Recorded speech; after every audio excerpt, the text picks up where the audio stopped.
Guess what? We are those motherfuckers!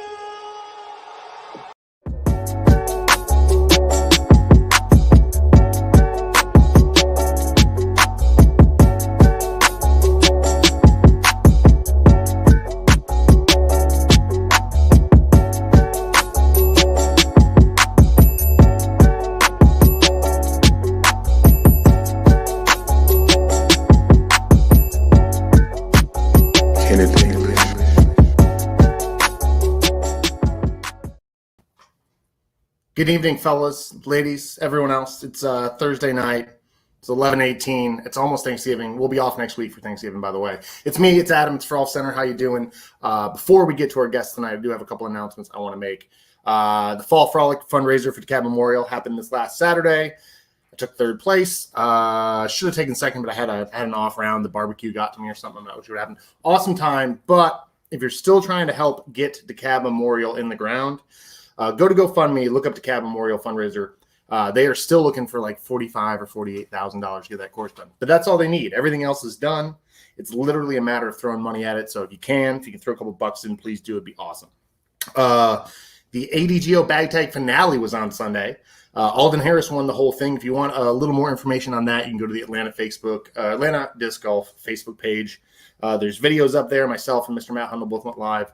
And then there's also the brackets. You can follow along with the action all day. This Saturday, a bunch of us will be down at Saturday and Sunday. We'll be down at Tyus, Waimea Tyus. Kevin McCoy's running the third leg of the Spalding Triple Crown. I'll be there Saturday if you guys want to come hang out. What else? Oh, our buddy Adrian Frere. We've been telling you all that these hats are lucky, and today he got his PX3s from Prodigy on the first throw in for him.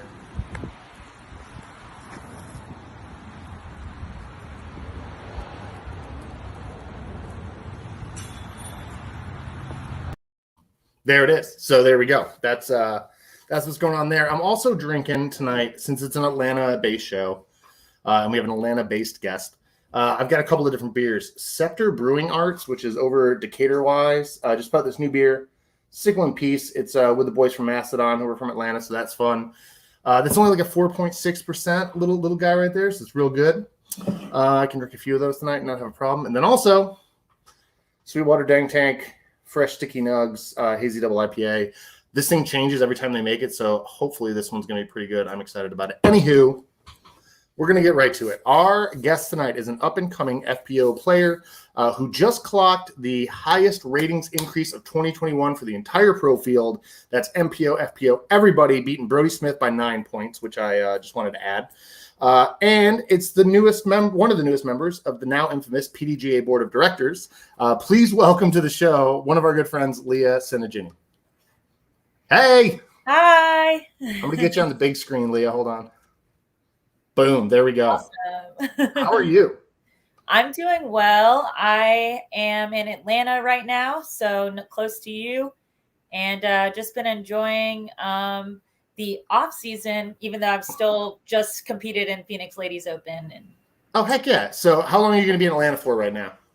I plan to be here, I guess, through the winter until the season starts back up again.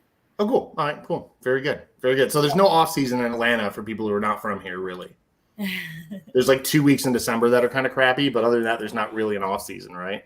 Yeah, I've resisted signing up for some December tournaments, but I still might cave when December hits. You're going to get the itch. It always happens. Like I say the same thing. I'm like, I'm going to take like a month off from tournaments. Then it's like, well, I went to league and it started scratching a little bit, and then I had to go play a tournament. So I get it. Yeah, I do want to go to JP. Because we ask every guest, every first round golf ever. Where was it? What were you throwing? How'd you feel about it? I had some audio issues. You lost your audio, Leah. Yeah, hold on a second. I can hear you now. Okay. Yes. So yeah. I need the question re-asked because the audio went out for a little second. Sure. It's the first question we ask all our guests. Tell me about the first time you played disc golf. What discs were you throwing? Where were you throwing them? And what'd you think about it? Awesome question. So it's none other than our home course, Perkerson Park. And I was throwing a hodgepodge of Innova discs because that's what most of my friends throw, and that was their extras. Okay. So it was an AVR. I definitely remember having a rock, and then maybe a Valkyrie. So you got like the hand-me-down stack is what you got. Yeah. Yeah. Okay. And I was going to ask, did you kind of like gravitate toward the AVR because it looked like an ultimate Frisbee a little bit? It was the extra, and it was actually a JK AVR, and I had no idea what that meant. Obviously, I do now. It means $25 more, I think. Yeah. Yes. So AVR was just one of those extra hand-me-downs. Nice. Very good. And what about the last round you played? You said you were just at the Phoenix Women's Open? Yes. I played at Vista del Camino, home to one of the courses for the Memorial Championship. Yep. Very nice. How'd it go? How'd you feel about it? It actually went really well. I told myself that I wasn't going to take it too seriously. It was just more about the camaraderie. Because it was actually 150 women, and I think that was the second biggest women's event, second to the U.S. Women's DGC in California. Awesome. That's huge. So I was just super excited to see lots of ladies, and I didn't get to practice at all, but I had played about a little more than half of the holes from Memorial Championship, and then there was a bunch of like safari holes and shorter pin spots than Memorial. Nice. So it was a birdie run course for the FPO, and we had 20 holes, 2 rounds, 1 day. So it was really fun. Nice. Joe Costa with the VDC represent. All right. So I got to know, let me think here when I got on this.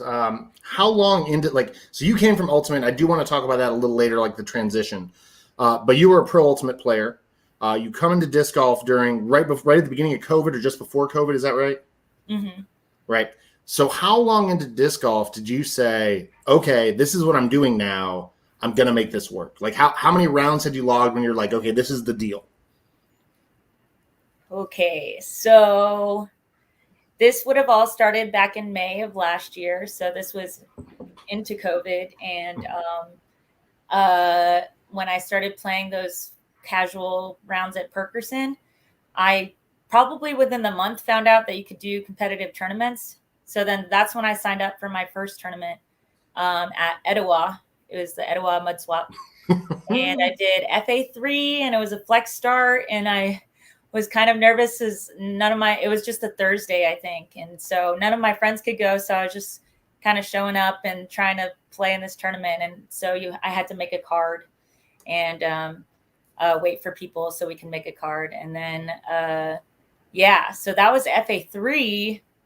And then I got third in that one. And then after that, I just went straight into FPO the next month. I guess that would have been in June. So May, I picked up a disc. June, played the FA3. And then my next tournament in July was FPO. And that's pretty much when I kind of ran away with it. Yeah, you started like clocking the frequent flyer miles. You say, forget it, I'm doing this. We're going to make this happen, work somehow or another. Yeah. That's incredible. It's really, really fast. I mean, that's an incredible, you're new to the sport. And it feels weird to say that because like we've known about you for a year, a little more than a year. And it's like, Leah's still new. We still got like new Leah. I put OTB on your Chiron there. OTB is your disc sponsor. Yes. And that gives you an advantage that guys like Drew Gibson and Eric Oakley now have. And some of the other folks where you can throw basically anything you want, right? Mm-hmm. Yes, I throw a very mixed bag right now. Do you think that's the way the sport's going to go? And I say, like, you have EV7 who only makes putters, and they're poaching these non-elite players from these other companies. They're like, well, did you see the Eric Oakley news? Did you see? Yeah, I did today. The Infinite news, and I think somebody else has. There's all these other Feldberg's on Infinite. Everybody, this is that the wave of the future? This multi-manufacturer deal? I am very intrigued by it. I would imagine that there has been legitimacy created, especially with like Drew Gibson being, I think, Exhibit A of just like, showing that like, yes, the Buzz SS you really like to throw is just as good as the Infinite, whatever. The mid-range. He was doing the mid-range thing on Twitter with the asterisk. Remember? I remember that. Yeah. So, I think it's super cool. I think anytime community members are like connecting like that, it's really cool for me because from my viewpoint, like I want the sport to grow in general. So I think, when you're working together like that through different brands, that's helping the sport. So, yeah, I mean, and in general, yeah, it's definitely weird with the inherent competition, but I think when you just look at each other like people, like we are, it's really fun to just try to collaborate. Yeah, and this is the high tide rises all ships. We're in disc golf's high tide, so nobody can really complain. You know what I mean? I feel like you're selling discs for everybody. That's fine. We can't even keep up anyway. Mm-hmm. Has that helped you? Do you think having the ability to throw anything, is it ever overwhelming to try to like look at your bag and try to find a spot or slot when you can throw whatever you want, or do you embrace the variety and all that? It kind of ends up being a chain because I'll try to pick a certain brand to learn more. Mm-hmm. And so like first it was Innova, and I know Innova the best. And then I got into Discraft, and now I'm into MVP. And so anytime there was like a hole in my bag, I would just only have that one brand to look for. So, I mean, with MVP, obviously they have Axiom and Streamline too. Mm-hmm. So throwing those discs and, yeah, so it kind of has a natural flow. It hasn't been as haphazard as I think a mixed bag would seem to be. So it's been a little easier for me, I think, than most that aren't sure what they're doing. Sure. Is there a trend in your bag? Like, are you throwing MVPs, drivers, but you really like the Innova mids or anything like that? Is there any sort of like grouping, clumping trends in your bag with the manufacturers? Yes. So Innova would be the one that I'll throw all speeds except for putters. And then Discraft is the opposite. I throw slower discs with Discraft. And then MVP is the one that I'm trying to throw, kind of learning all three, just because that's the brand that I kind of have admired the most throughout the season, especially because Sarah's one of my closer friends on tour. And their plastic is just so pretty. So it is. And everyone seems to like it. And they pump Sarah up really well. I mean, they do a great job. There's a lot of companies that there are some FPO players that take a back seat and they don't, but MVP is not one of those companies as far as I can tell. So that's awesome. What right now, like in the bag that you took out to Phoenix, what would be the hardest disc to replace if you lost it? If I lost it, well, I would have to say my Hades, just because it's hard to find lighter weight Hades in like the right stability, and the stability runs of the Hades are just so not consistent as I'd want them to be. Right. So finding a good Hades these days is kind of hard for me, especially because I try to throw right around 165. Oh yeah. And there was water shots on at Vista. So yeah, at Vista there's water all around the park. So I threw a trace and a sidewinder into the water. Oh. Yeah. But I got both back. So that's good. I mean, that's always the ultimate thing.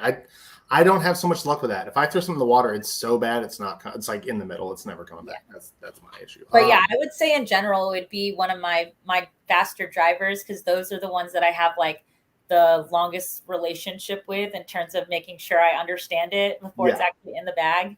So if I have a good distance driver in my bag, if I lose it, it's going to be harder to replace than a mid-range or a putter. You got any sentimental discs that you don't throw anymore, or anything like that? Like I've got a bunch here that are just like, I'm not throwing that. That one was a special day. I'm not throwing that. My buddy's disc, things like that. Anything like that?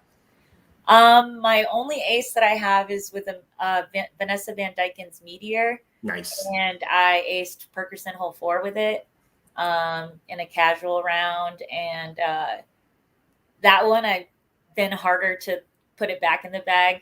So I feel bad because I feel like the one ace, I don't know, maybe if I just stop putting so much pressure on that one ace, I might get another one, but I'm like, it's my only ace so far. I don't want to lose this disc. Oh yeah. I've got two. I've been playing since 2008 and I've got two. Got an overhand and a backhand. So now I just want to get a forehand ace. I'm going to call it at 3. So. Yeah, we all can't beat Joe Waterbury. Yeah, what is he? He's got a ton, I'm sure. He's got like 50 something. It's insane. I think Cody Britton's over 100 now. Oh but Cody Britton's also a savant at disc golf. He's just ungodly. I mean, it doesn't even make sense. Yeah, I think he lost his job and just played disc golf 12 hours a day until he figured it out. It was the same kind of like bullheadedness I think you had a little bit of to say, I'm just doing it. It's going to happen now. I'm on the tracks. Let's go. Yes. Coming over from Ultimate, I'm fascinated with this. I don't know a lot about Ultimate, so if I have any naivete here, bury me in it. It's fine. What was the most frustrating part of taking that athletic pursuit and whittling it or funneling it into disc golf? So really, it's the backhand form. It's just backhand is completely different. I'm going actually to play in an Ultimate tournament this weekend. Oh no! And I am known as being a deep thrower, and I cannot throw a Ultra Star backhand right now. Like literally, just flipping over, or what's going? Yeah, it turns over and burns. You gotta do that like that Ricky Wasaki. You have to. Yeah, you're throwing it nose up and inside out. And Hyzer's inside out. Yeah, flip it up, and so it's basically like this hyzer flip, but it's not. And so, yeah, throwing backhands, transitioning to that, and actually getting distance in disc golf was pretty difficult for me. And then just, I would say it's been a compliment. At first, I thought it was kind of difficult going from a team sport to an individual sport, but there is a lot of mental toughness in a lot of these big pressure games that I've been in Ultimate, especially when you play Elite Women's Ultimate. Like we played in multiple different countries at Worlds. We play in nationals every year. And so a lot of that big game experience that I have did translate into a strong mental game. And I didn't think that that would be an easier switch like it had been. Right. I was going to ask you a question about it because it feels like you're trying to harness something that doesn't want to be harnessed in that way, but you found a way to do it. Yeah, I thought it would kind of be inhibit my ability to play individually, but really it was just it's all sports psychology, right? So it's like, yeah. I've been able to translate my mentality in Ultimate Frisbee to benefit my disc golf game. And I can imagine on some of the stages you've played in Ultimate that if you go out there and you're on a feature card or you got cameras and gallery and hubbub around, you're able to just say, whatever, that's crowd noise. You're used to crowd noise, right? Yeah. And I remember when even being filmed on Ultimate Frisbee games, like we have had successes too in terms of getting into the mainstream media with being filmed on ESPN and such. Mm-hmm. And so when I think of the stream games that, your friends are watching live stream, I would get so nervous, like super nervous. And I'm only one player on a roster of 25. So now thinking about being on a feature card, which I still haven't been on a filmed feature card yet. Mm-hmm. I don't think I would get that nervous having been around it in general and knowing that feeling of first. I would embrace it if it was my first time and being nervous, but sure. Yeah. Definitely these days filmed games in Ultimate were a little bit easier. So I think I could transition pretty well once I start getting filmed more. Yeah, for sure. I think 2022 it'll probably happen. I mean, that's where you're at. So yes, definitely. So when you practice, if you're going out for a pure practice round, let's say you've got something like you've got a hitch in the giddy up, you've got something hinky going on with your swing. Do you prefer a practice round with friends, or do you like to go do the solitary single, I'm going by myself practice round? I really like by myself practice rounds, but I make an effort to kind of go against that. Mm-hmm. If it's like a skill that I know I can do, I will prefer to do it by myself. But I find that because I'm still so new to the game, it actually benefits me more to just play around with other pros and watch them and soak up a little bit, right? Yeah. So I like to dissect, forms and just watch people throw. And I think as an athlete, that's a skill that's where you can see something, then translate that to your own game. So that's a very athletic ability to be able to do that. And that's something that I love watching, playing with Own. And she's right now, she doesn't have the longest distance in the game, but she just shot 2,000 rated rounds at Phoenix Ladies Open. Her forehand is silly good. Yeah. So it's when I get to play with friends like that, I understand their game. So I can see more how something is going well or not going well. That helps me figure out my game and like, what is it that if I'm having whatever hitch, what can I do? Yeah. Have you found that the FPO field has been largely welcoming to you and helpful, even though you're technically the competition, right?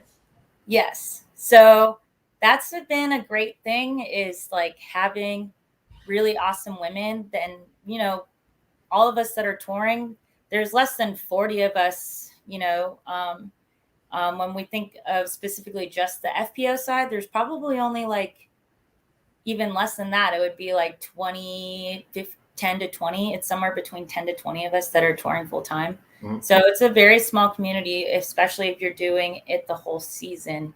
And everyone's been so lovely. Like I have a good relationship with a lot of them, in that I would feel comfortable, like if I needed a favor, like they would if I asked for something, they would help me out.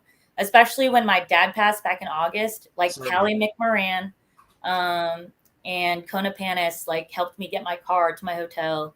And I actually don't know who did this, but this is a very big thank you. Kona got together and helped everyone that wanted to, pitched in and paid for my flight to Arizona from Peoria when I was practicing for Ledgestone.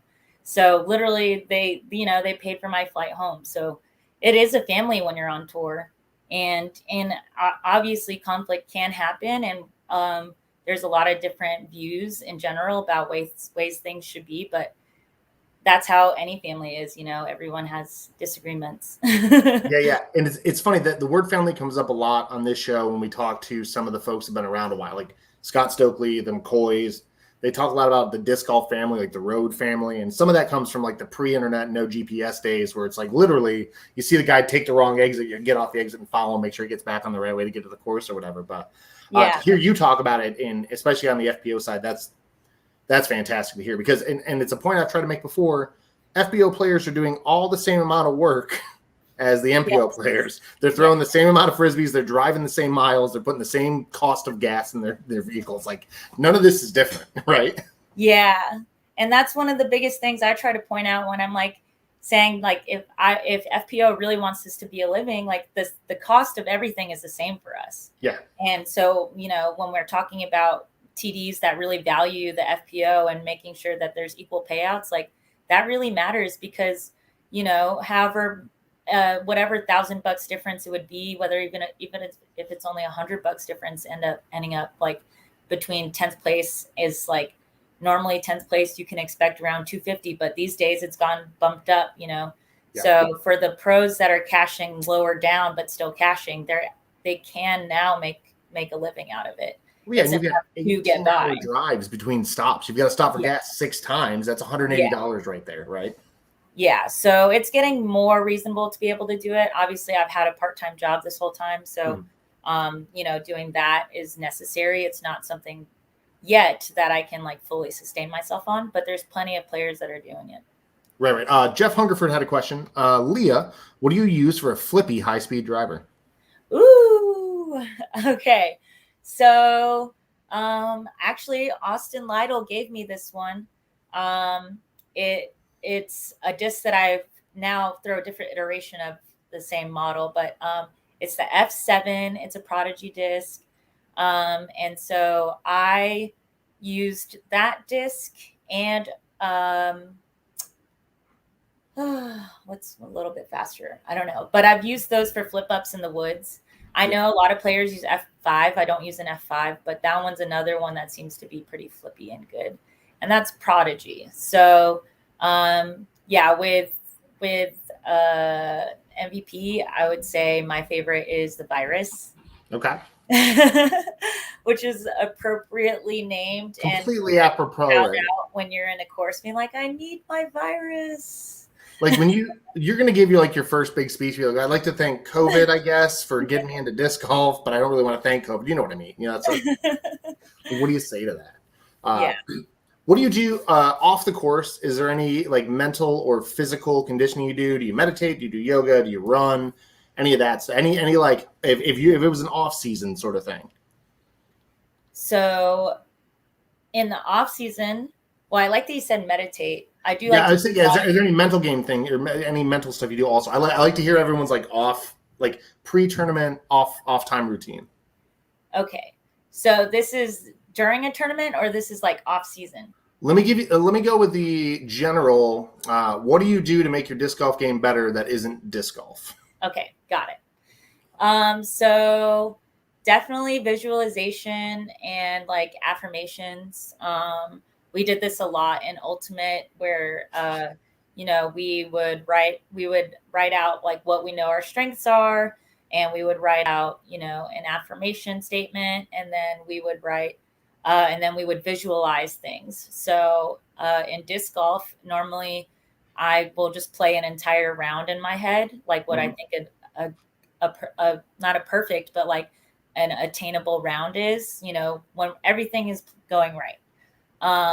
And so that'll be what I do normally before I go to bed and when I wake up. So that exercise can take about 10 minutes maybe. And so just going through my round and what I want it to look like. And then really just any sort of, I didn't get to go to the gym as much this year, which I want to do more. But I think if I could get into the gym like twice a week in season, but like during a round, I think that would be really helpful, because there were some tournaments where I felt like my endurance wasn't really where I wanted it to be.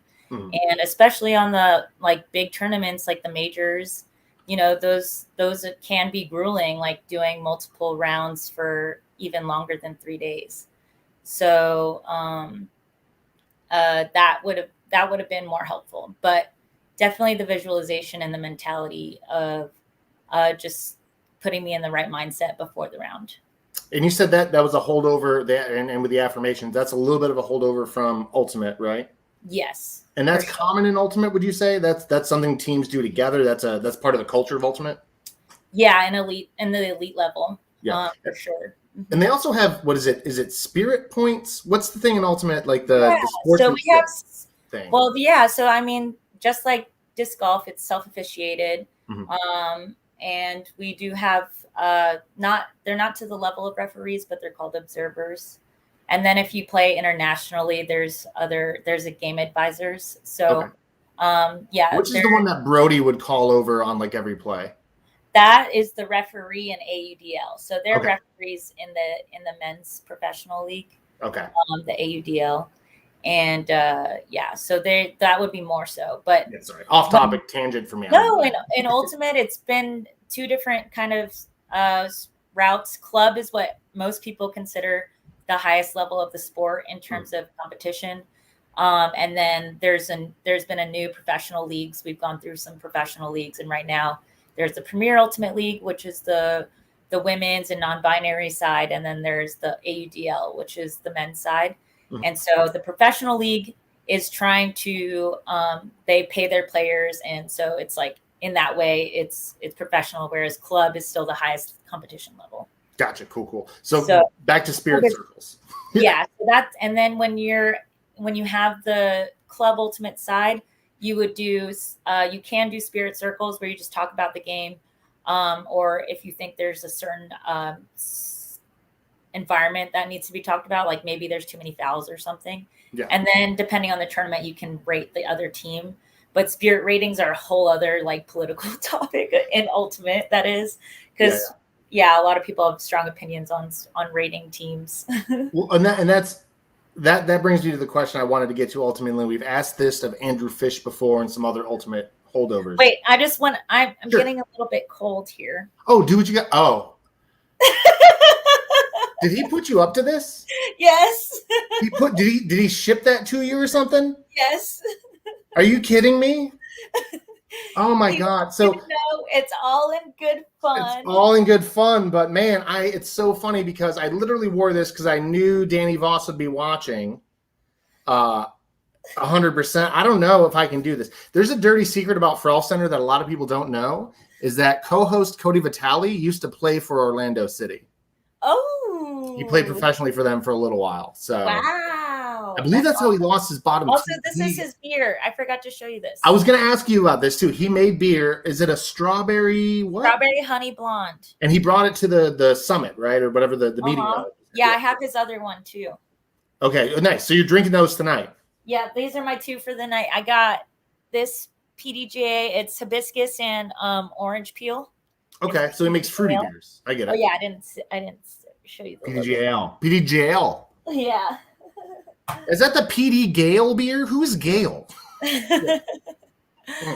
Yes. So shout out to Danny. I don't know if I'm gonna shout him out anymore. I didn't want to do it to you, but I had to. Was that like the reason? Like, okay, so I have a question. Did Danny have to say you were allowed to come on the show or no? No, well, basically, if as a PDGA board member, you know, he could say no. He could veto. We have what we understand and the general like make this is on your radar. Yeah, for sure. He literally came up to me at AM Worlds and introduced himself, and he took the job like 2 weeks before Minna Kelly came on our show. Mm-hmm. He's like, you made my first couple weeks lots of fun, and I said, well, I appreciate that. So what happens now? Can we get people from the PDGA background? He's like, yeah, but I've got to approve it. I was like, oh, okay, Danny, and you're an Orlando fan. This isn't going to go so hot. So. Oh man, and I have some PDGA questions coming up later too because I really enjoy this a lot. But Danny got me good, and he just has got to know that payback's coming. So, oh my gosh. So back to the ultimate disc golf culture difference. One of the things I've noticed is that a lot of ultimate players are more outspoken on social issues than disc golfers ever have been. And I asked Andrew Fish why this was, and he said it's a money issue. He said basically disc golfers can't alienate half their audience because then they can't go on tour anymore. Do you think that's accurate? And if not, what do you think it might be that allows ultimate players to speak more freely than disc golfers online? Or do they just have bad opinions? No, Fish is very insightful, like pretty much all the time. So I always put value to what he says. And I would agree with him on that. It's for culturally coming from the ultimate side, I would say that we're more generally privileged because ultimate players most of the time start playing in college or at something like PDGA, which is a private school here in Atlanta. And so they get good because there's a lot of players come from well off enough backgrounds that they're even going to college. Unlimited resources, right? Yes, like socioeconomic wealth. And so ultimate players tend to be like in that way more liberal, more artsy and creative. And so when social issues like this, that culture speaking up about things is more of like our generation, like where when we want to talk about something, we bring it to social media, and we've made change that way through plenty of things. So yeah, I would say in disc golf, it's kind of like, it's still so new that this is an actual way of living that people are afraid to put themselves out there and to alienate their fans and to say things that people might not like. When I say stuff, like, I understand that other people have different viewpoints than me. Like, I went to law school. I have to argue different perspectives, even perspectives I don't like to talk about or don't agree with. So I think that in general has been in combination with coming from Ultimate is just my general outspokenness. So I would like to see disc golfers speak up more, but I think a lot of them maybe don't have like views that necessarily people would want to agree with publicly, or it could just be that they don't want to lose fans that they know have different views than them. Right. They don't want to get ratioed on Twitter by Frolfcenter magazine. I'm just saying. Yeah. I mean, I admire people that do speak up, but I don't really, I can't hold it against someone for not wanting to speak up, because that, that's not everyone's cup of tea to do those kinds of things. So, I would never expect everyone to want to and to do it, but it would be nice and more encouraging to see a little bit more of it. Yeah, I think so too. I saw something interesting in the team application for Infinite Discs that came out maybe 3 weeks ago.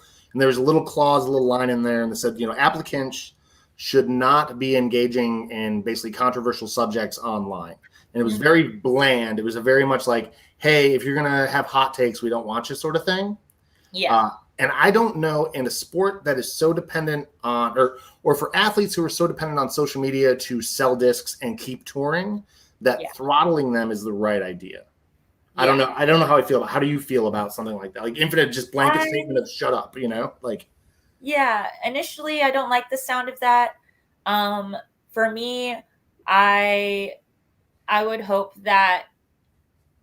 I think right now we're in a space where, when we think of like top level professional athletes, like perfect example is WNBA players that are very vocal, and other players in other sports that have been vocal throughout some of these different issues that players have been vocal about. I think we're not quite there yet, because if a professional athlete that makes that much money like loses out on something, they still have all the other sources of income that the rest of the money. Yeah. Versus where if a disc golfer says something and they lose one or two sources, that's like a lot, you're losing a lot. So players are putting themselves in a sticky spot if they're speaking out on things. I don't know that I like that brands actively don't want players to. I think that once we're in a spot where we're more comfortable with players and their financial stability and well-being, like, sure, then players will probably start speaking up more. Yeah, I wonder about it if it's so vague too that it's one of those things where just they can be like, hey, you liked this tweet about the masks at the bar down the street, you're done. You know what I mean? Yeah. Marquise said he closed a few applications because of it. I felt the same way when I saw it. So I don't know. It's Marquise. Yeah, Marquise is the best. He's been in the whole time. Marquise is a lawyer too. Yeah, no, I know this. I know this well. I think it's branding. Disc golf seems to be more afraid. Disc golf seems to be more afraid of losing their sponsorship. For social shields and players just speaking up, since money is livable financially at this time. Yeah. Good idea. Good call. There's a lot to dig into with social media and disc golf and where we're at. All I'll say for me is that, like, I know my people that know me, even if they don't agree with me, they know that I love them.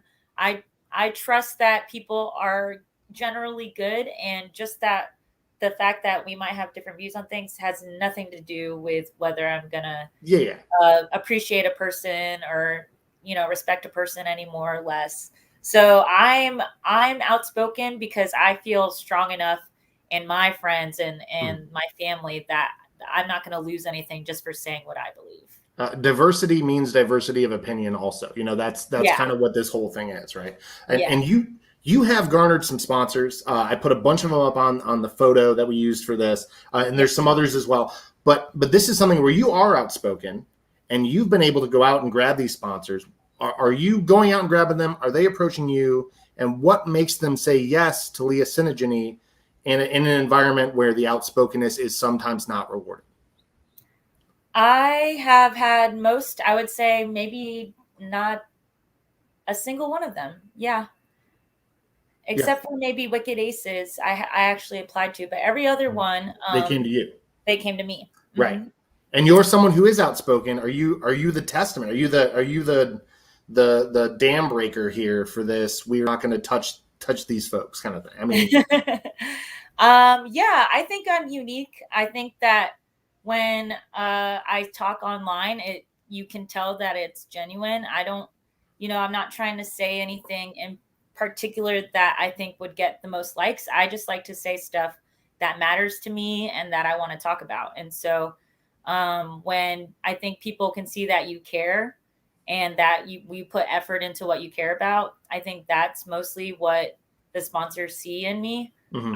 I don't think that anything that I do or other than just, I don't know, it's definitely like an authenticity, but also like they can see how my game has improved. So I think just my ability to even post about my growth in the game it speaks for itself. Of course, yeah. And your growth has, like we said, I think you got, what is it, a 43 point increase? 47, yeah. 47, which was enormous. It was the biggest out of both MPO and FPO this year. Yeah. Point increase, which was incredible. So I love that Brian Gort posted that to Brody's wall when he bragged about his. So, well, Leah did 9 points, bro. You only did 6 or 7. Yeah. That's hilarious. Disc Golf Bra, one of your sponsors right here. So happy to have Leah on Team DGB. Yeah, they've been watching. They're great. That's Jim O'Connor and our team over at Disc Golf Bra. Nice. They are awesome. They made multiple posts. They posted on Indigenous Peoples Day, on Veterans Day. Yeah, so they're doing great stuff. We are in Native American Heritage Month right now, and I don't think a lot of people know that. Yes. Not enough people know, I'll put it that way. It's like something that our Footy Mob, one of the Atlanta United supporter groups, has been putting up facts all month based on Native American players and things like that. So that's been kind of cool. Yeah, my next one that I want to post about is about Native American vets, which they serve at the highest rate of any ethnic group. And so they serve at the highest rate, but they also have the lowest disproportional health outcomes because there's a disconnect between the VA and the Indian Health Service, which serves Native American vets. So yeah, that's my next thing. But yeah, there's so many different issues you can get on into for Native American Heritage Month. I like that your friend is doing that. Yeah, I definitely want to reference it. You brought it up in one of our chats earlier too. It's good that Footy Mob's doing it. It's good that people are doing it. We haven't posted anything about it because I would need you to guide me to do it. I don't want to do something stupid. I don't want to be you can run a post through me and I'll be like, yes, that is appropriate. Or perfect. Maybe reword this. Maybe rework this. Maybe not that pattern. Try another Shutterstock, something, Very good. Very good. No CBD sponsors yet for you, even though CBD sponsors are a dime a dozen. Are you not a fan? Do you not use the stuff? I do like CBD. I haven't gone on that because I just don't know. I want to really make sure that the sponsors that I do get, now that I have a really good relationship with all my current sponsors, I think it's going to be hard for me to take on more unless we're really able to see a good future together that I'm going to do for longer than a season. Because at this point, I want to be able to gain sponsorships that are going to really help me out in continuing this as a career path. Mm-hmm. So making sure that I can benefit from it as much as it will for them. But it's been so hard.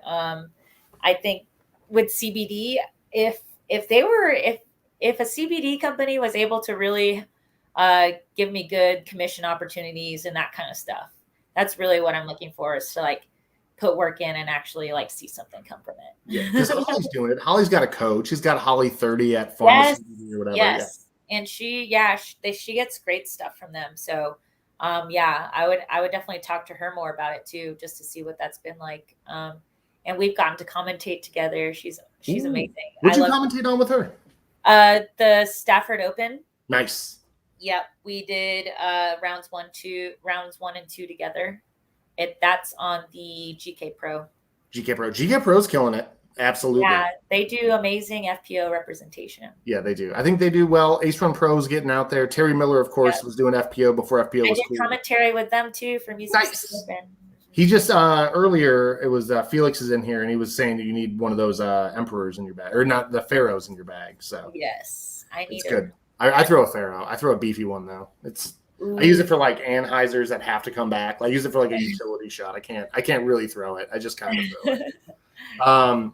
In addition to the regular sponsors, you got Disc Golf Bro, you got OTB. We talked about your Upper Park now. That's new. Yes. Which is awesome. That's congratulations on that. Thank you. Well, you're also working. There's a cancer charity that you're technically endorsing, or they're endorsing you. It's ERIC, Eric. Can you tell the folks about this? I would love to. Okay, so Eric is a nonprofit organization. It stands for Early Recognition is Critical. And my relationship with them is through Jim Garanser, who's out of Texas. And his nonprofit was started because of his son, Eric, who's still alive to this day. He's my age. And he got cancer in his late teens or early 20s. I can't remember exactly what. Mm-hmm. But basically, the whole story is that he in combination with chemotherapy and marijuana treatment, he was able to beat cancer. And one of the attributes is that they found it early. And so the initial idea behind Eric, which I've helped through in coaching, is they have middle school aged kids, elementary school aged kids, and they talk about just being using this through the sport of ultimate. We do like ultimate frisbee clinics. We talk about being advocates for yourself. So like recognizing changes in your body, like for typical symptoms would be like weight loss or like, vomiting, loss of hair, like that kind of stuff. So there's a whole list of symptoms that would be an early sign of cancer in youth. And so we would do different modules in teaching all these different things to recognize cancer early. And so in that way, you can help, in the preventative side and help kids speak up for themselves if they're not feeling good. And ultimate with the parallel was like calling your own foul and that kind of stuff. And so, yeah, that's a really awesome foundation of it. Right now, Jim is also trying to get into the cannabis space for, he really wants to advocate for it just to be, a more socially acceptable thing to use it as a treatment, specifically for cancer. It helped Eric. And so he is trying to bring awareness to that. And so he started a Health Camp Buddy app, which is a networking community space for people that are going through family members or friends with cancer. And so he's kind of using it as a space for the members to talk about different issues and support, and basically like a support group, like networking group. So yeah, he's been really awesome. So anytime I wear an Eric hat, which I have one right here, I think, he has been one of the most supporting people that I've had this season, as far as like checking in with me and saying like, if you need anything, let me know, so he's been a really awesome person to have. That's cool. I really love the non-traditional deals in disc golf. There's a lot of these like non-traditional avenues of getting into disc golf, promoting disc golf, letting disc golf promote something else. And it's kind of this fun community. We're still kind of a bake sale with Frisbees in a weird way. You know what I mean? This is still, yes. For now, it's still a little tight knit, and that's a great one. Yeah. George, and so my teammate through there is John Nicholson. He's out of Texas. So yeah, we're the two Eric sponsored players. That's awesome. George Fiorini from Dark Ace Apparel says, Leah, you're the shit. Oh, he's not wrong. I watched his interview. So good. That dude's so much fun. I'm trying to get him out to Atlanta. He's traveling all over the place now. So if he goes to like Champions Cup next year in Augusta, I'm like, you've got to come play Ferguson. You got to come to Atlanta. Yeah, definitely. Marquis says that Eric's on the side of all the AUDL jerseys. Yes, so yes, he's a big sponsor for AUDL as well. That's awesome. Yeah, and meeting George this year was definitely a highlight of my tour for sure. That's just because awesome. Through Val and Wicked Aces, I'm actually wearing a Wicked Aces shirt right now. Yeah, I do want to talk about. So you're sponsored by both Wicked Aces and Empowered, and at from 30,000 feet, those companies look very similar. But you're repping them both. Mm-hmm. What do you see as the difference between the two? What's the deal? Well, you got these two sponsors that are similar and they're great. Okay, so Empowered, I'll go through first. Sure, so yeah. This is my Diversify the Sport shirt through them. Mm-hmm. And this is the typical Empowered logo. Mm-hmm. And so Alex is the one that started it, and she's out of Hawaii. And so basically she, her goal is to just create this huge network of women in disc golf, and, facilitating connections. And so she has her own online store, and she's given us, as Empowered Catalysts, like our own line that we can rep. And she helped us make her own logo.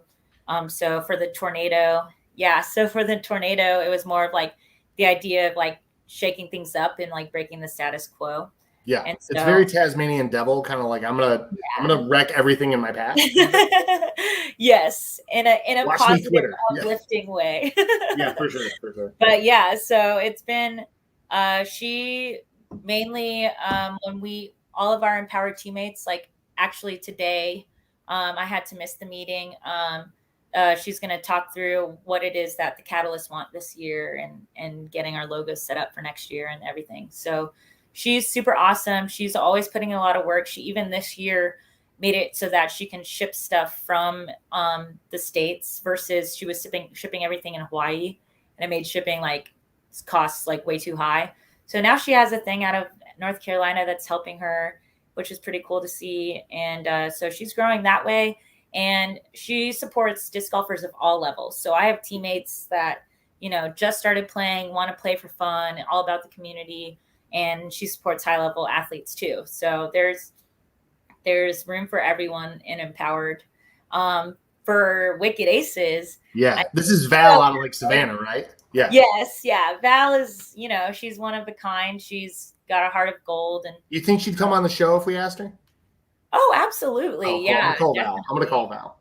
Yeah. She's got some stuff going on now. I know through then she's doing like 4 events and running at least 1 or 2 of them. I don't even know, but yeah, she's always putting in the hours for sure. And she's doing at every level. She's the retailer, she's the TD, she's a volunteer. Yeah. She's everything. And so, with Val, she's just grown her brand, super organically the way Empowered did. And people know Val and they trust her. So when she started in Savannah doing her own thing, now she like runs Savannah Open, which is going to be in January, which is really cool to see. And that was actually one of the events that was this January. That was one of the most local level events that was like A tier or less that had the most volunteers. Like she put together a really good event for it being in January of, a pandemic year. And she made it everything just like super, super well organized and well thought out and kept everything. I don't know. It was just my first event as a touring pro of the year. I couldn't have asked for anything better. You got spoiled. Yeah. Yeah. Then you had to go out there and listen to everyone complaining about the tee pads and all that. And one of her biggest accomplishments this year was that she got to vend at Dynamic Disc Open in Emporia, Kansas. So that's awesome. She got asked to go back to that. And, that's a really big opportunity to get your brand out at DDO. And so she'll be going back to that again next year, I think. That's awesome. And Val's been around for a while. I've seen since I started, I've been seeing Wicked Aces stuff. Like they've been around. This is not new to disc golf, watching the boom kind of folks, right? Yes. And I love the like mystical, different like vibe of it. It's kind of similar. It's the less metal but more mystical version of Dark Ace apparel. For sure. It's like I like spooky stuff, so it's all in the same pot for me. You know what I mean? It's the spooky stuff pot. We're gonna stir it up. Yeah, I basically drew a tarot card for our logo. That sort of thing. So anyway, I already asked my Danny Voss question. Okay, you are on the board of directors. The last time we had anyone from the board on, it turned into a whole thing thanks to our buddy Mr. Smith. And that was interesting. I think when you were running for the board, first of all, didn't you break a record in votes of some sort of percentage record or something? Oh, I could have broken a record. I don't have the info. I thought you did. I got 8. There was 8 candidates, and I got 51% of the total vote. So as one candidate, I got 51% of the vote. Yeah. So I think that was a record. Yeah, that would have been really cool. I was like, you should have seen me the week before. I was like, I don't even know if I'm gonna get any votes. And but then you like blew Terry Miller's socks off. You know what I mean? Yeah, I was silly nervous. I can imagine. Terry's kind of a legend too. Yeah, so that was really cool to see, though, to see that many people vote. It didn't break the total vote record, but it broke the percentage of membership vote record. Which is crazy. We kind of had a joke that maybe Meta Kelly came on the show and did this like anti PDGA thing to push up the vote. And I was hoping he was going to work, and then he would come out and be like, "Haha, this is my plan all along." But I don't think that's exactly what happened. But you ran on a platform that included a lot of diversity inclusion initiatives because disc golf is extremely white and still very male. How's it going? Why is it like that? And how are we going to fix it? We are definitely making strides. I'd say we're doing like these little baby steps. So that is really cool to see that it's going in the right direction. As far as like what I can see that I've personally been a part of, we have the PDGA Diversity and Outreach Task Force, which hopefully will become a committee soon. And so in that, we have the grant program, which if anyone is out there that considers themselves an underrepresented group of disc golf, so we're looking at women, we're looking at people of color, any sort of other like underrepresented group. We have youth, we have maybe people that are disabled or handicapped. Those kinds of initiatives where those kinds of people are running. We have the LGBTQ community. So anyone that is looking for a grant to fund their project, you can apply to the PDGA Diversity and Outreach Grant Program. And so that is like literal dollars that we're throwing into the community, which has been pretty cool to see, the applications that have come in and the projects we've funded. And then the Color of Disc Golf was an event that we hosted last year, and we had 40 all people of color, including people whose first tournament it was. Jason Simpson played in the tournament, and he's, if you're in the ultimate community, he's like a legend in the Atlanta ultimate community. And he said he's been playing disc golf for a long time, and that it was his first tournament ever because he felt like compelled by the initiative and like knew that he would feel safe in that space. So, we had first time disc tournament goers, including one lady who she had never played disc golf, but for like a month ago, and she already had brought like 3 friends. So she was so excited as a Black woman, as a new disc golfer, to get her friends into the sport. And so she brought one person to the tournament, and talked about the friends that she had gotten into the sport. So I think it's all about the grassroots level and like that kind of stuff going on. And I know there's plenty of it going on from the applications I've seen through the grant program. So it's definitely happening at the broader level. I think if we are just hyping, the pro players, like what Paul Macbeth is doing with his foundation is amazing. Because he is also targeting underserved communities, right? He's going to places that are not your typical disc golf waspy neighborhoods with a big rolling park. He's putting 9 holes in the desert wherever he can, right? Yes, exactly. So I think those kinds of things that are happening are really, really great to see. And I think anytime that you can see someone that looks like you and see that they play, that's even encouraging, because I'll get messages on Facebook from, my online friends and new fans that say, hey, we just found out you were Native and that you play disc golf. Like, that's super cool. Or, hey, I'm a Filipina and I'm playing disc golf. And like, that's really cool to see. And so anytime I can connect with people through that way, I know that it's a good direction for the sport. Just getting more diversity in any way possible is I think where we're headed. People don't seem to realize that diversity is pretty much the key to making everything better. Like, it's just a diversity of backgrounds and inputs and tradition and whatever it is. You put that into any sport, and the sport's going to get better. It just is. It's just a matter of knowledge and information. That's what the whole thing is. It's so silly to think otherwise. Why is disc golf so white though? Is it because it's frisbees and it was in nice parks in the 90s? Is it a matter of not being in school? It's not a school sport, so it would be a cheap sport to put at a school to get people into it. I mean, what? Yeah, I think is there a way to turn back the dial and say, like, let's start disc golf over and do it a different way? Yeah, I think most of it is kind of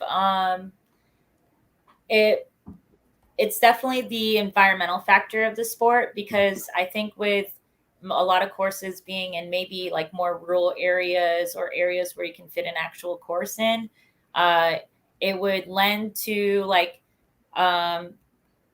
let's say one club gets started, and it's all their friends. So if it happens to be this white dude starts this course and that now all of his friends are playing it, like it's it's most obvious to me how like friends, it's hard to break through friends groups when I go to weddings, and both of the, and I'm not even just like straight up talking about race, but this is the easiest thing for me to point out, Just is that cliques in if general. it's two white people getting married, Mhm. I'm probably the only brown person, plus maybe one or two others. And like, so it's like both of the families are white. And then, the friends end up being more likely than not white. And so it's like you go to these weddings and you're just surrounded by people that all look the same.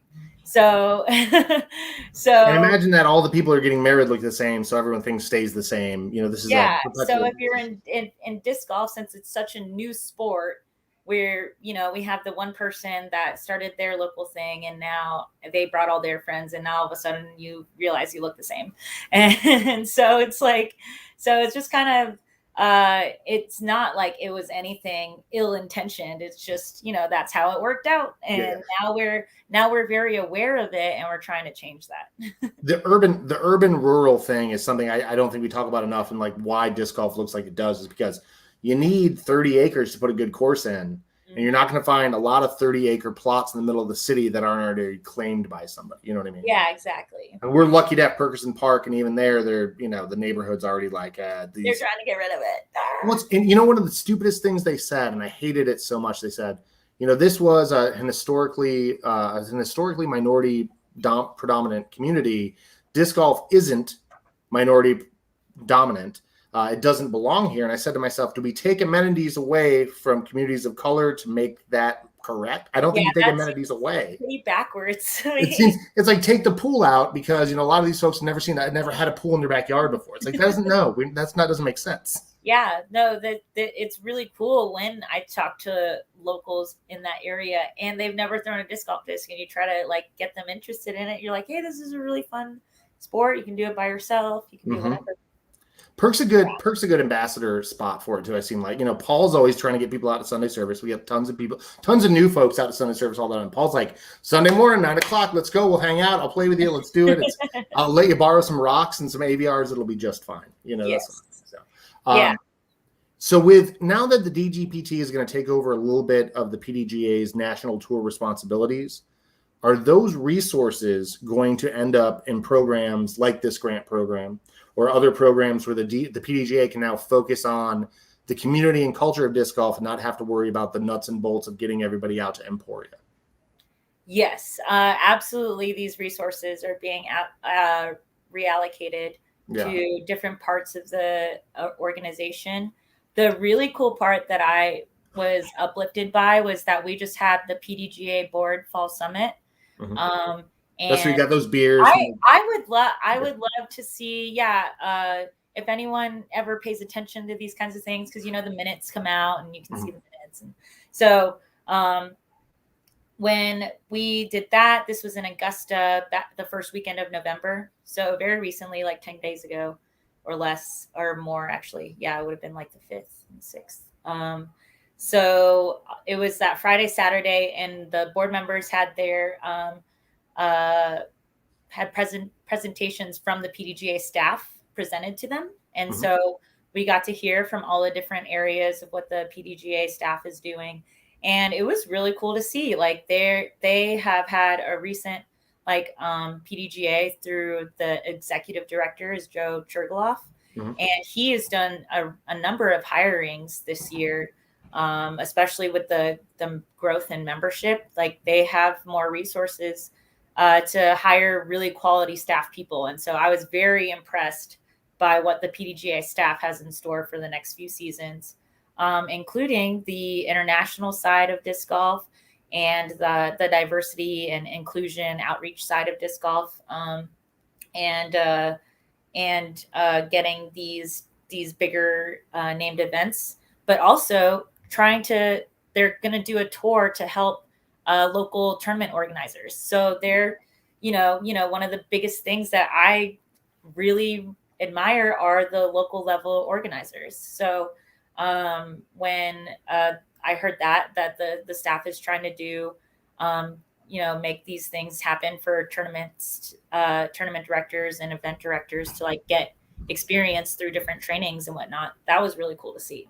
You think it's like a traveling conference of sorts, or Yeah, it'll be so it'll be probably more strategically timed with the tour. Mm-hmm. Is my guess. And so like the Thursday before a tour stop or whatever it is, you have a TD night at the local brewery with a 2-hour presentation, a Q&A, that sort of thing. Yes. And so anytime the PDGA is doing stuff like that helps the lower level, more local level groups, that's a win in my book. And so, we have the different grant programs, I think Marco Polo and the diversity and outreach one. So there's different ways. Honestly, the coolest thing about the PDGA is that you can email, and like if you don't email the right person, like this has already happened to me. Like I try to email and they will get you to the person that knows what it is that you're trying to talk about. So it's been really eye-opening and encouraging to see these deep levels of the PDGA that I didn't even really know about before becoming a board member. Well, yeah, it was an eye-opener for us with Menichelli because he was the president of the board of directors. Come to find out that the board of directors is a steering committee at that point in time. They're basically saying, like, we've got our ear to the ground. Do you want to listen to us or not? Sort of thing. The way I feel like you guys are kind of the liaison to the old guys crunching the numbers up in the ivory tower. You guys are the folks and I always try to tell people, if you ever want to reach out to me, like literally you can reach out to me and I will like make sure that I can get it to people that will actually be able to do something with that. Right, exactly. And I think, honestly, and I think part of it, the last time we talked to someone in the board of directors might have been a watershed moment for the way the board of directors operates. I don't know. It may be. I think the PDGA is on a different path now, and it's probably it's a good thing for sure. Mm-hmm. To speak on the women's side of the game, especially with the PDGA now having new resources coming in, between Respect Your Game and Throw Pink and some of these groups, is there more the PDGA can do to support the growth of the women's side of the game through those groups, or is there maybe something else they can do outside of those two groups that would do it? So specifically thinking about like the women's side of the game, they are all ears when it comes to the PDGA Women's Committee and like what the PDGA Women's Committee has to say. I think that in general, something that the PDGA that we should always be doing is like really like giving ourselves critical and like good feedback on like what it is that we are doing that is working well and what it is that we can change to make things better. So recognizing like what it is the PDGA has done that has clearly worked. Obviously the women's global event is like one of the best things that the PDGA does because and so Billy Ashton hit it right on the head. Yeah, it's gonna be again this next year, so it'll happen again. And if it does become annually, that would be absolutely a great thing for women in disc golf. And so one of the things that Elaine likes to talk about, she's on the PDGA Women's Committee. This is Elaine King, the queen of disc golf, basically. Yeah. Yes, Elaine King. There is no other. I literally tried to like be a sponge around her because I'm like, anything you say. And plus she has such a wonderful accent to listen to. Yes. She's amazing and probably another reason why I really like MVP. So when the WGE happens, the numbers that I don't know specifically off the top of my head, but the number of non-PDGA member women that compete in it is like super high compared to, any other event throughout the year.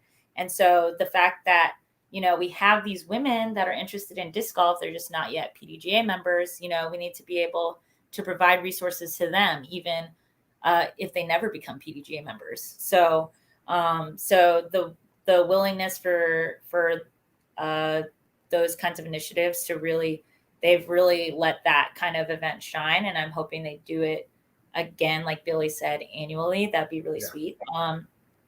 Those kinds of events are big successes.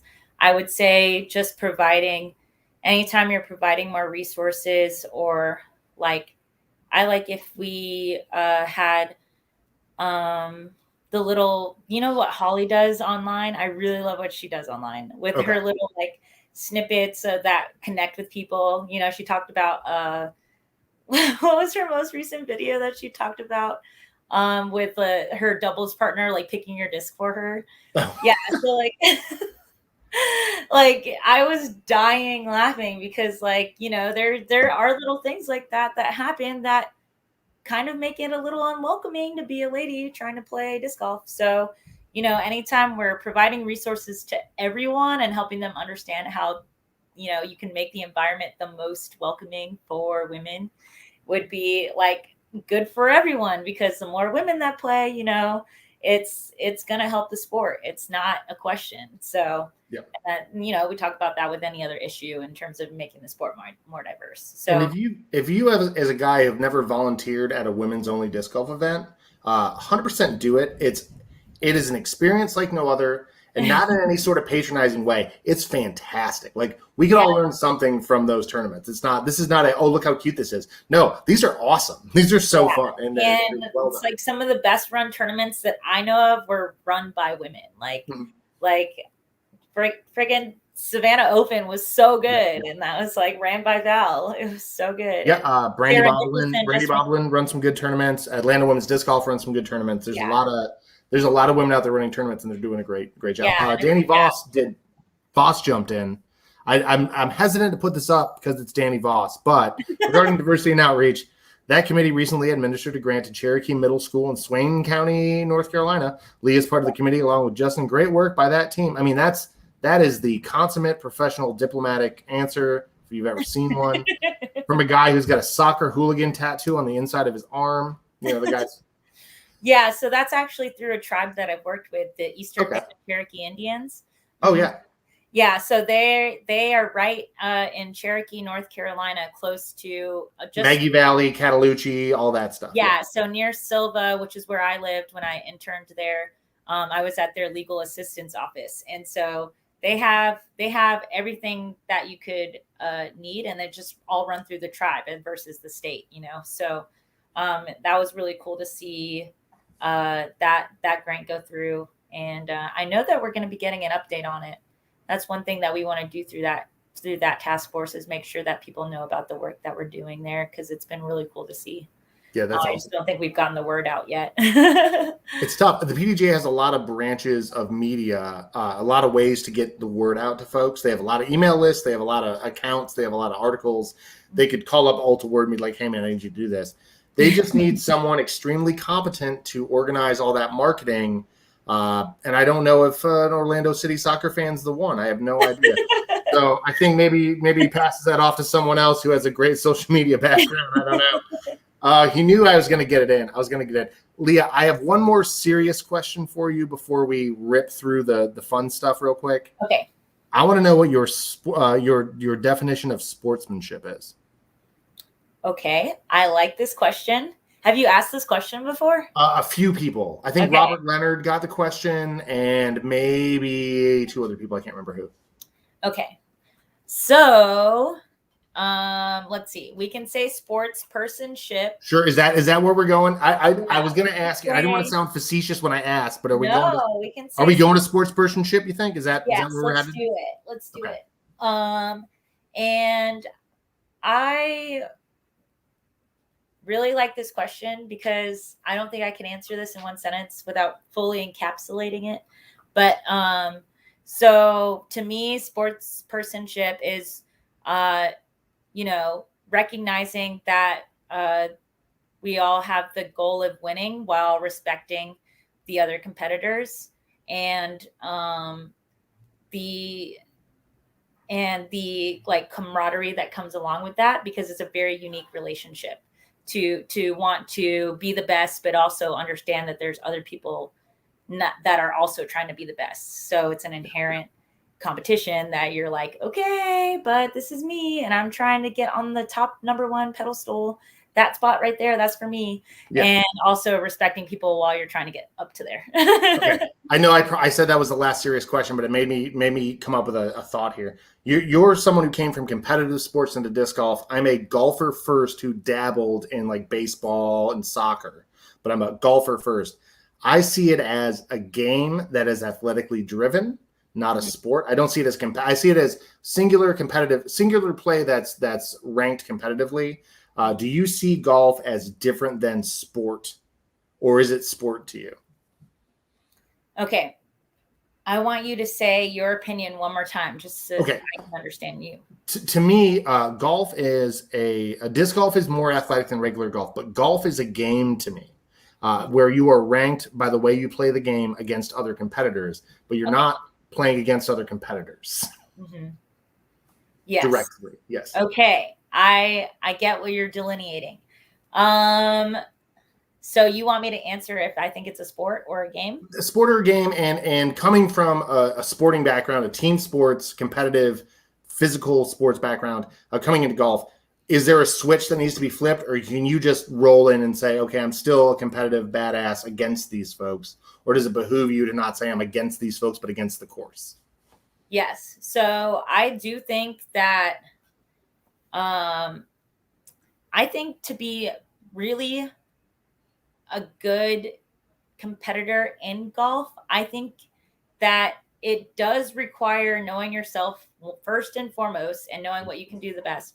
But there is an advantage, a competitive advantage for understanding players' games and knowing what it is that they're going to be able to do when you're playing a certain course. Is that especially true as a lefty? Yes, and I think it is a sport because I'm literally trying to, like, hole by hole, decide what it is that's going to be the best decision for me compared to everyone else. Right. So, like, I go for a hole. I think I can birdie it because it's a lefty advantageous hole versus if it's another forehand drive that I can only go 270 on, like, okay, I'm playing it for par. Would you if you were right-handed, backhanded, do you think that mindset would be muted a bit? It might be. I think that's possible. Yeah. I think it's hard, especially just in general when you think of like a female, like woman competitor athlete. It is that comparison game you can get in deep real quick. Yeah. And so that's one of the hardest parts, honestly, of even recruiting for women in sports is like getting people to like be self-confident in themselves. For women, if they feel discouraged, you know, they're out, they're gone. So just recognizing that, like, if I was a righty, I think I would still feel the same, but it's definitely more pronounced and easier to see as a lefty. Sure. I remember Elaine King telling us that when you look at women's sports versus men's sports, a lot of times you have to remember that women's sports are a tad bit more collaborative than competitive when you compare them to men's sports, which are more competitive than collaborative. Mm-hmm. And that kind of changed the way I look at women's disc golf too. Seeing a women's disc golf event, it is more collaborative than competitive in certain ways. But coming from a team sport, did you have to soften yourself at all coming into disc golf from a team sport? Like, do you have to go, okay, I'm comfortable with my sports personship idea. Mm-hmm. But did you have to like calm it down? Did you have to like tone it down a little bit coming into disc golf or no? I think that it depends on my level of comfortability with the person. Okay, cool. Yeah, definitely it's contextual. Do some chirping? Do you do some chirping with friends? Yeah. Yeah, it would be, if I know them better. Okay, cool. Yeah, for sure. And just in general, I mean, I would say women tend to be more social. So the more connections they can make more easily would be like a good difference in disc golf, where they're very obviously individuals have different level of extrovert versus introvertness, but I think the making connections thing and knowing that you have girlfriends in the sport like that care about it just as much as you means a lot. Though I do have guy friends that started playing disc golf since last year because they kept not getting invited to things. Like we would be going to play disc golf and like, dang it, I guess I got to play disc golf because process of elimination. My new thing is disc golf. Yeah, we're not going to re-rods anymore. We're going to Perkerson. Yeah, so that's been pretty funny to see. Is like just in general the amount of ultimate / random friends that are playing disc golf more because of the local community group that's playing. Hell yeah. Voss came in with a little correction to Billy Ashton. WGE is coming back in 2022. Year off, assuming it's successful, which of course it will be. They're going to evaluate shifting it to regular annual event. So that's going the right direction. We're happy. Yes, that's what we would be a great goal is to start making that an annual event. Awesome. So we are well over an hour, but do you have time for the fun questions? Are you good for like another like 10 minutes? Yeah, totally. Oh, hell yeah. Okay. So first fun question, since you throw everything, basically, if you had the keys to any disc golf factory, what Frankenstein disc would you create for yourself? Ooh, okay. So I'm all about this style, so it would definitely be like swagged out in terms of colors and sparkle. Swirly or yeah. Yeah. But I think something that I've really enjoyed throwing is those like 9 and 10 speeds, because they really those 9 speeds for me really just go as far as my distance drivers go right now. So it would probably be that speed, and then most of the time in the woods, I would say that I need turn. So I need at least like probably right around -2, maybe even little -1.5 turn on it, and then I throw a bunch of flex shots, so it's gonna be a 1-2 finish. Gotcha. The glide, I mean, it would probably be between like, when I think of a crave, if you know what a crave is. Is that MVP? Yeah, and it's a 6.5 speed, like fairway driver. Okay. It's got a lot of glide. And like when I think of my other distance drivers, like I throw a Hades and a Trace. Trace doesn't have as much glide, but yeah, mine would probably be pretty glidey. I would probably try to create Paige Pierce's Passion, but just a little bit more flexier and not the weird bead that I do like throwing, just making it a little bit more traditional in the look of it. It sounds. I do like throwing the Passion, but nice. It's definitely got a weird feel that turns people off to it. Yeah, like you're saying the bead is a little funkier. It's got a weird bead. Gotcha. Do you ever mess with Roadrunners? It sounds like you would like a Roadrunner. Do you ever mess with those? Yeah, I love Roadrunners. Yeah, that's my favorite disc. Oh, I throw Roadrunners all day. When you said 9 speed that goes as far as my distance drivers, I thought you were talking about my Roadrunners. I was like, that's yeah.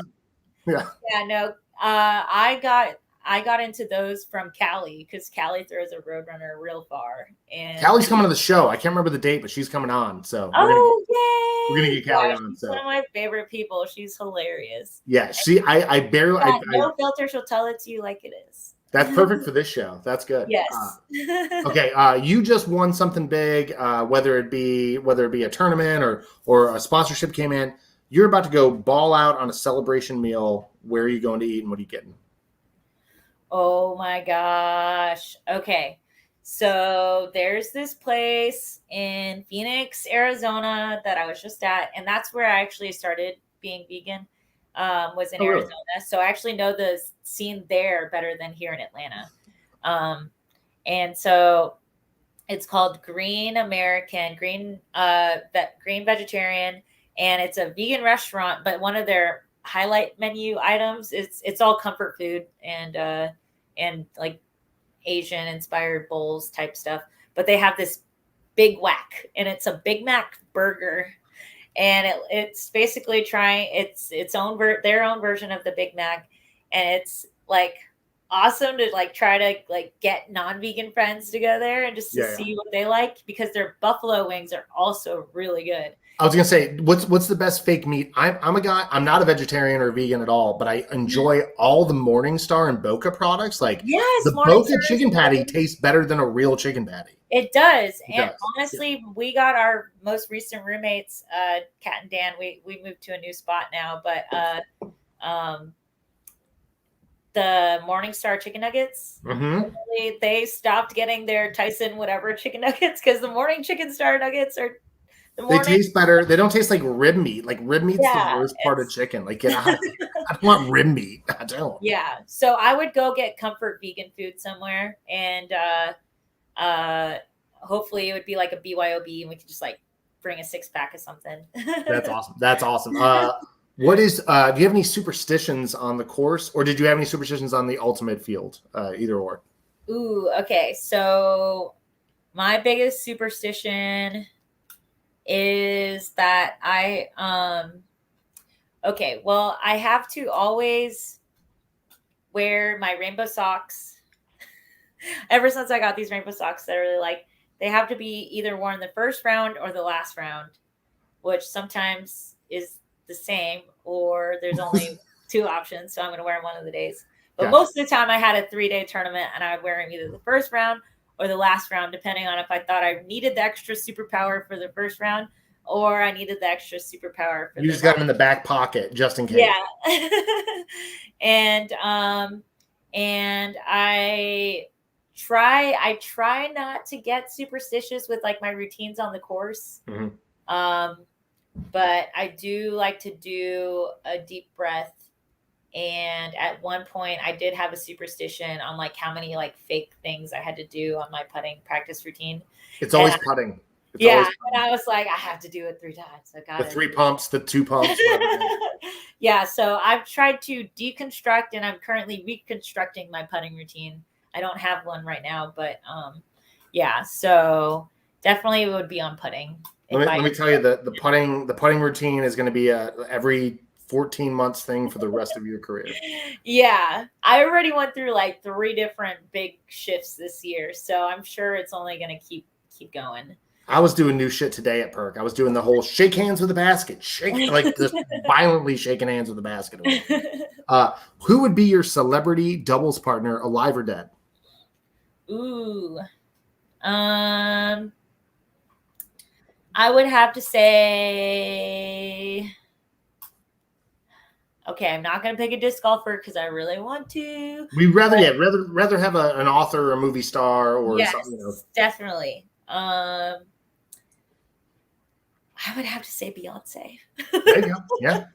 I would kept trying to say anything other than Queen Beyonce. You have to do it every time. Yeah. I mean, like, it's the Queen Bee. What else would I do other than want to play a disc golf round with Beyonce? And then go find awesome food together afterwards, and then just spend the whole night together and become best friends. It'd be great. Just become best friends with Beyonce. I think that was the most intricate like game. Everyone's like, I play with Bill Murray. Like Bill Murray's been the 19-time answer, and you're just like, well, Beyonce and I would go out and we'd get dinner and we'd play disc golf and we'd do each other's nails. It'd be amazing. Yes. I would love hanging out with. She would give me vocal lessons, and then I would feature on her next single. Yeah. Which would be about disc golf, grow the sport. It'd be amazing. Yeah. Okay. What is your walk-up song? Have you had a walk-up song yet? And if not, what would your walk-up song be on the first tee of Worlds or something? So we've had walk-up songs at Music City Open. Okay. They've done where I don't know if it was just the first round. I can't remember now, but they had a walk-off song on the first round, and then like on some of them you could change it. So I would do A Tribe Called Red. They're an indigenous band, but they do kind of like EDM type, like beat vibes type stuff. And so they have a bunch of different songs, but Electric Powwow Drum is one of my favorites. And then I think the one that I picked was on a different album. I can't remember, but yeah. So Electric Powwow Drum would be a classic for me because that's just one of their ones that if you know A Tribe Called Red, like you would know that it's their Get song. you pumped up. Yeah. Yeah. And yeah, so anything with like a bunch of beat to it where you can like get. What's your guilty pleasure song that you only listen to in the car by yourself and belt along with? 7 Rings, Ariana Grande. Nice. Okay. Fair enough. Okay. Yeah. I want to know your favorite foursome for a casual round and a competitive round. Ooh, for a casual round? Yeah. Okay. Let's see. So it'd be me plus 3 others. Yeah, you plus 3 others. Okay. I would get me and my sister because I never could get my sister out on the freaking course, even though me and her partner Andrew play. So it'd be me and my sister, and then we would get my friend. Let's see. I'd probably pick you. You'd be my third, because then we would have a Frolfcenter connection in there. We would have to, yeah, we've never even played around together, people. We've seen each other on the course 30,000 times, but it's always been you coming up 2 and I'm coming down 18 and we wave and it's, Yeah. And then I'd probably just say any of my girlfriends that would say yes. So probably either Lauren Lee or Jerlene. They're both local Atlanta women's players. They've been on the show. They were on the Atlanta Women's Disc Golf Show. I think Gerlene shows up with a stogie. She's like, "Is this okay?" I'm like, "Yeah, that's fine. That's, I mean, we've been drinking beer for the last year and a half on the show." Okay. What about for a competitive round? Who do you like playing with when you're playing competitively? Ooh, me and Own. I like competing with Own. Okay. Yeah, it would be me, Own, Carolina Halstead. She's out of Idaho. We just hung out at Phoenix Ladies Open. Mm-hmm. She does a lot of stuff for the Boise, Idaho disc golf community. She got some coverage this year too. I saw her on DGN or something a couple times. Yeah, she just started playing recently, like in 2018. We both lived in Phoenix and didn't play disc golf while we lived in Phoenix. We didn't know about disc golf. Yeah, so we're around all these courses for me for like almost 3 years, and I never played disc golf. And then it would have to be either Callie or McMorrin or Sarah Hokum. Nice. Awesome. Cool. Yeah. All right. Most important question of the night, and you've got to know it's coming. What's the Waffle House order? Ooh, okay. I have a vegan one and a non-vegan one because my non-vegan one that's what got me through lots of all the hangovers in the world. Yeah. Nights. Yeah. So it's the 2-egg breakfast over easy eggs with the hash browns double order, peppered and capped, and then smothered. So peppered, smothered, and capped, and then a biscuit. That's a good run. But the vegan order is a double or triple order of hash browns, and I get it smothered, peppered, and capped. And nice. That one definitely soaks up anything that the 2-egg breakfast did too. I will tell people, if you've never been to Waffle House, there's this thing about, like Leah said, double order of hash browns. If you don't ask for a double, you will get a double order anyway, because it drives the bill up and your tip up. Like, I have never gotten a single order of hash browns at Waffle House ever. Ever. They just double it. There you go. There's your money. It's like, it's in the handbook. It's in the handbook. I would have never noticed because I always get a double or triple. So I don't even know what that means. I would have never noticed because I have one eye open when I'm at Waffle House at 3:12 in the morning, trying to put sausage and jalapenos in my face. One of the saddest things is that it's hard to get a call-in order now these days because people pick them up, so they don't do call-in orders. I literally tried to call my Waffle House at Glenwood. They won't answer the phone. I go on the website. It's like, we don't do pickup orders. I'm like, I don't want to sit in a Waffle House. I just want to eat Waffle House. I know. Yeah, probably just too many drunk people that don't pick up their orders. It's 100%. That's what people just fall asleep. They think they door dashed, but they didn't. I think that's probably okay. We're gonna play the game Dope or Nope. Okay. I'm gonna ask you. I have 5 things. You're gonna say Dope or Nope. You do not get to explain your answers here. You can explain them on Twitter later. You don't get to explain them here. Just Dope or Nope. That's it. Okay, ready? People who use baby strollers as disc golf carts. Dope or Nope? Dope. Dope.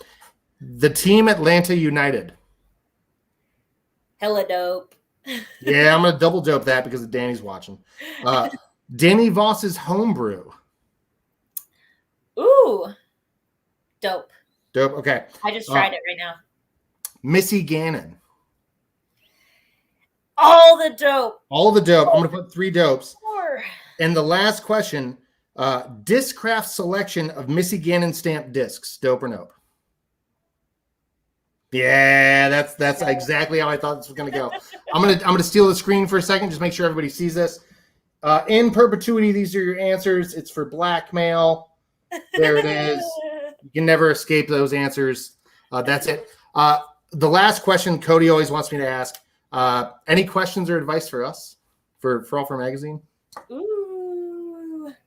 Yes, I love when y'all put out your articles. Oh, thank you. If you could make an effort to do that more frequently, I would totally read all of them. If you go to the site right now, there's one about the ESPN2 coverage that I didn't particularly care for, but I didn't blow it up because I didn't care for it so much. I thought people would think I was just doing a haunt tank. So I didn't put it out there. I just let it out there to be found. But you can go to the website now. There is a new article of 2 days ago. So yes, sweet. Cool. I'll love to read it, and I will check it out. But other than saying that, I don't really know what other feedback I would give. What's that? I said, other than saying that, I don't know what other feedback I would give at this moment. That's cool. I prefer light feedback, honestly, if we're being honest. So, Leah, I'm going to put you on the big screen. I'm going to let you tell people everything they need to know about you, what you're doing, how to support you, how to follow you. You can tell them goodbye, and then I'll just whisk you away magically. Okay? Perfect. Cool. Thanks everyone for watching. I really appreciate it. It's been really cool to see all the new friends and fans that I've made in the past year of playing professionally. My shout out goes out to my family first and foremost, and my friends, and the sponsors that I have, which they're all really amazing. I feel super blessed to have all of them. I have OTB Discs, Upper Park Disc Golf, Empowered Disc Golf, Women, Wicked Aces Disc Golf.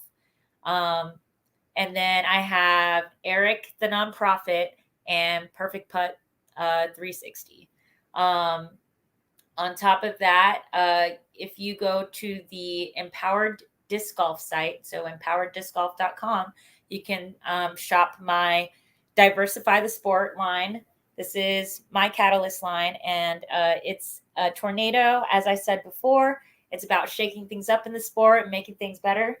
And then if you go on Wicked Aces, they have a bunch of stuff. Their stuff is so cool. OTB is the best in the game at shipping discs and getting to your door in literally 2 days. I don't understand how they do it here, even to Atlanta.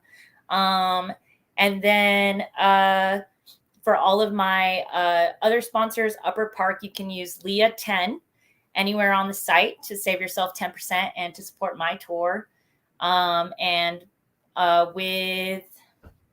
Let's see, I think those are all of the ones that I can do.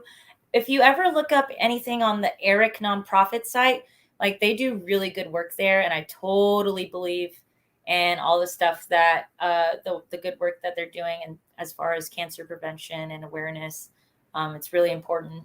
And yeah, if I missed anything, you can always reach out to me on Leah Tsinajinnie on Instagram, and on the Twitters, I am at the T is silent because my name is Tsinajinnie. And then on TikTok, I'm at Leah Tsinajinnie as well. Facebook, I mostly use. I haven't used it as much. I should create an athlete page, but yeah. So my main social media that I use is Twitter and Instagram. So you can find me on there real quick. Yeah. Thank you, Frolfer, for letting me chat with you, Adam. And I look forward to all the things we're doing next season, 2022. It's going to be awesome.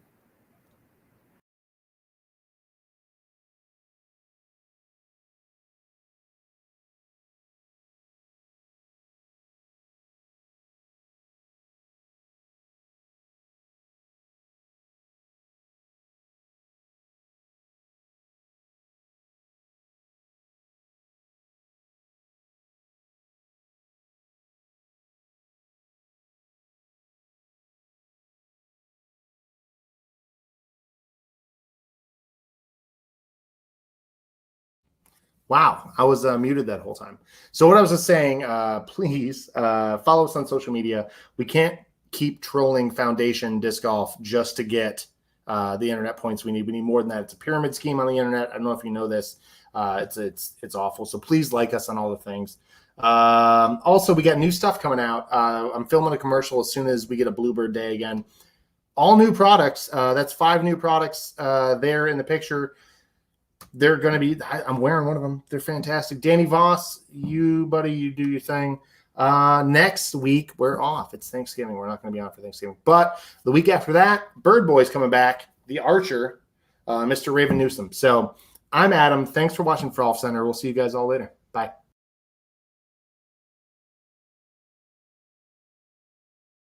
Shoppers, can I get a fucking oh yeah? Thank you.